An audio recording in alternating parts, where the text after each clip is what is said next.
Very good afternoon to you. What a mess this is for Labour now. It's a mess, to be fair, that's been coming. The independent investigation into Diane Abbott was already running to over 12 months, which is a ridiculously long time to test whether or not Diane Abbott saying Jewish people couldn't experience real racism was, in and of itself, racist. That should have been done, whatever the outcome, that should have been done far quicker, and it would have allowed Labour to make a decision and get this is a poor choice of phrase, and I'm not referring to Diane Abbott as a barnacle, but to get the barnacle off the boat, To lead is to choose. And Labour, certainly the leadership, had chosen not to choose. Then last night it seemed like they had. It had chosen to restore the Labour whip to suspended Diane Abbott, but had chosen to block her from being the candidate for the constituency in London that she has served for as long as I've been alive. Diane Abbott has been the Labour MP for Hackney North and Stoke Newington longer than Jesus was alive. She has, in that sense, bested Christ. But here was the schism. The curtain rent in twain last night. It seemed Starmer denied Abbott 3 times, I'll stop doing this, the chance to be selected as the candidate for Labour. The first black female MP, a Labour stalwart, a trailblazer, unceremoniously dumped by a leader purging the left. Cries of racism came from those on the left of the party. Diane Abbott, we're told, has been in touch with various journalists to confirm that she has been barred from standing. But this afternoon, it seems like a decision has been made not to make a decision. Here's Sir Keir. The factual situation is that the process Diane was going through finished with the decision of the Chief Whip. So she has had the whip restored. She's a member of the Parliamentary Labour Party, and no decision has been taken barring her. So the reports that had happened this morning are not accurate.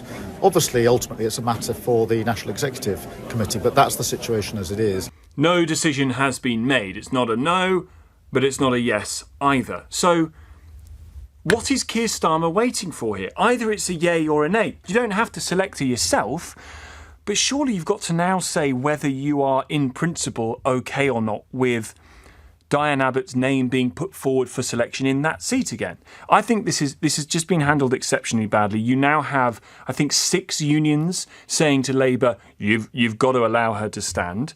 A lot of this is going to enrage people who are already nonplussed by Starmer and his leadership. You've seen the attacks from the SNP already, who say Labour is willing to admit a right-wing ex-Tory like Natalie Elphicke, but not someone like Diane Abbott. The Corbynistas are up in arms.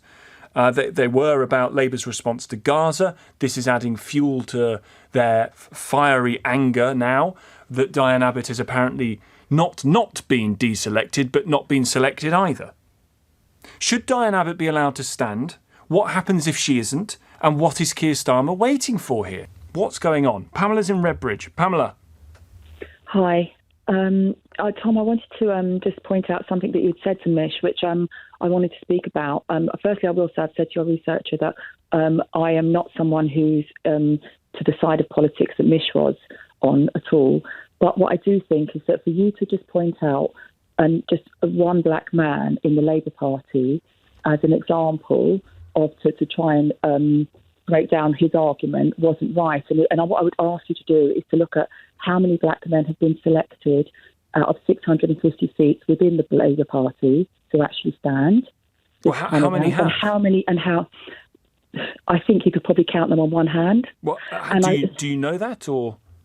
It's fairly close to that. If not, I'm pretty certain. Have all that. seats been selected? Have all the candidates been selected for seats from the Labour Party? Yeah. So, no, they haven't. I believe there's about another 25 to go. And of the people who have been selected, what proportion of them are male and black? Well, 65 would be 10%, wouldn't it? So 6 would be 1%. I'm not even sure. And you know that it's 6? I don't know. Right, so this is the problem, Pamela. I kind of do. I do, actually, yes. Well, then you can tell us. It is under 10. It is definitely under 10, and I would say that it's around about 6. And I think if you could, even if you didn't want to do that, you could look at the PLP and see how many people are actually black men. So for you to just refer to one black man to try and break down Nish's argument is kind of a bit of a fallacy. And I don't know what to say because I'm not even on his side of politics. But I can understand, I can see something else is happening here. Well, let's explore that something else just briefly, Pamela. But for those listeners who have just tuned in, the argument for Mr. Rahman is that this act of apparently blocking or at least not allowing Diane Abbott to stand is racist. There is racism emanating from the top of the Labour Party, the Labour leader's office, that is informing this decision. I think it's quite a big thing to describe someone as racist. That is quite a big challenge to someone's character and nature and outlook on life, to call them a racist. I think you have to have evidence of racism, really good evidence of racism. And one of the counter arguments against that racism is that Keir Starmer has, to his right-hand side, most Wednesdays when PMQs, and certainly sitting in the shadow cabinet, and is about, in theory, to become Foreign Secretary, a black man. I would say that it's a bias. I didn't call it racism, he did. But I just found it very difficult for you to call out one man when there are 600.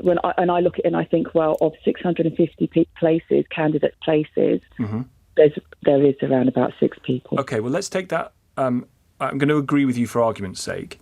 Yeah. How many black male candidates should there be? Would you not think there should at least be as many as our status within society? I don't know. I mean, I don't.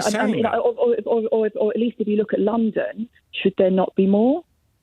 Well, I don't know. Are we saying that there should be, by proportion of percentage of population, the equivalent number of people put forward for seats as candidates who are black, who are Asian, who are mixed race, or whatever? Are we saying that would be the thing to do to show you're not biased? What I'm saying is that if you purport to be a party that is anti-racist and that stands on and has stood on those values for decades, and that you have someone who was, there was known as being the historic 4 who first got into Parliament, and now we've almost gone backwards from that, then there's a problem, I would say. How have we gone back? When you say we've gone backwards from that, what have we gone backwards on? Well, that's my opinion. So I understand. I feel that the party is going backwards from that, and I think some of what Mish was saying was probably to that extent as well. But I think really, but in what way, Pamela? I'm interested because I don't have this experience. I'm a white guy, so I think if you have in the 80s, you have a progressive society that can actually start to welcome in a more. Be more sort of open to having a diverse number of MPs and actually just welcoming diversity, and then that slowly is either remains the same for 40 years, or it's stagnating, or it's going backwards.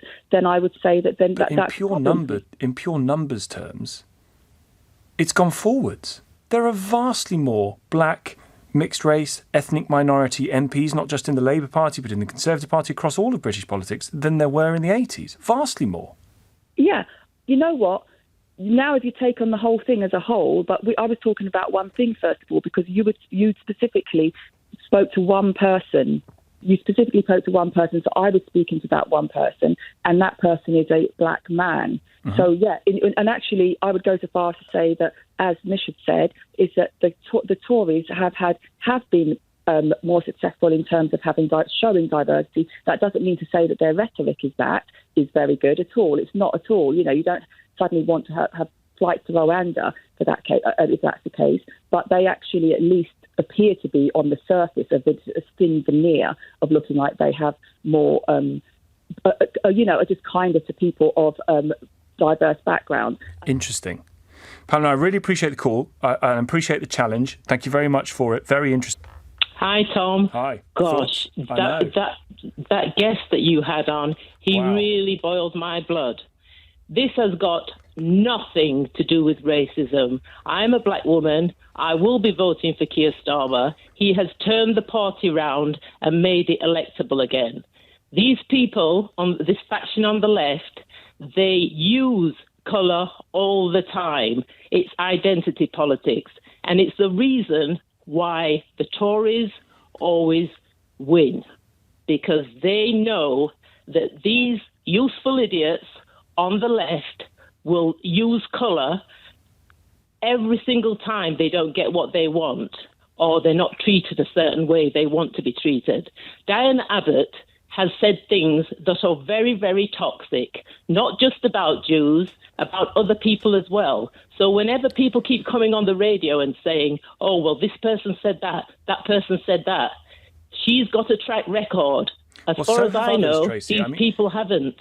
There are other people who have said racist things. I think there was one Labour MP who suggested that Kwasi Kwarteng wasn't yes, I was properly aware black. of that. Yes, yes. You know, there are people have said some very stupid and racist things, been suspended Absolutely. from the party whilst pending a decision, and either remain suspended from the party or have had the whip restored following the process that has been undergone. Same thing has happened for Diane Abbott. It's taken a very, very long time, and there are, as you heard, people making the comparison between those whose whip has been restored far quicker, who are white and male, and someone who is not white and male, the opposite, for whom it has taken a very long time.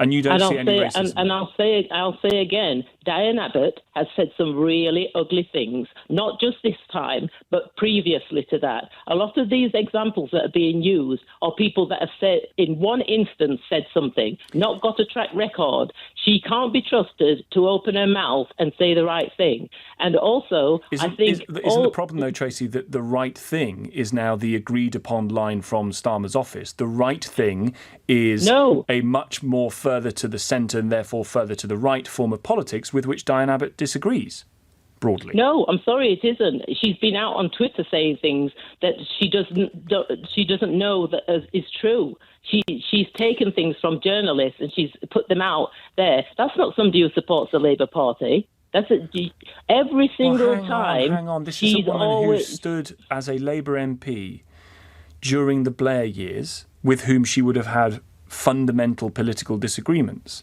I'm not sure making the argument that Diane Abbott is not true Labour or doesn't like Labour or doesn't support the Labour Party really stands. She's one of the longest serving MPs ever for Labour. Yeah, and I get that, yes. And like I said to your producer, I don't really care if she stands or not. But the argument that's turning now that it's all to do with racism really drives me crazy as a black woman, because I would like to have someone to vote for because of my pocket.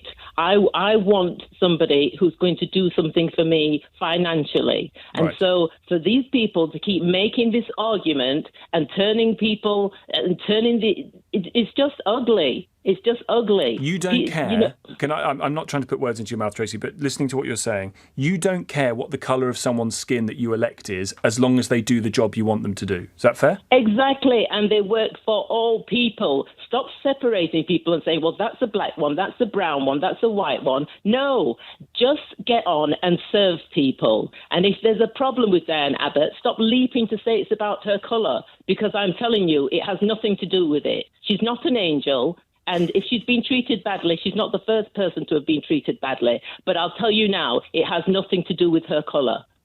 Tracey, I'm now tempted to ask you where you're standing as an MP and can I vote for you? Because I think you're bang right.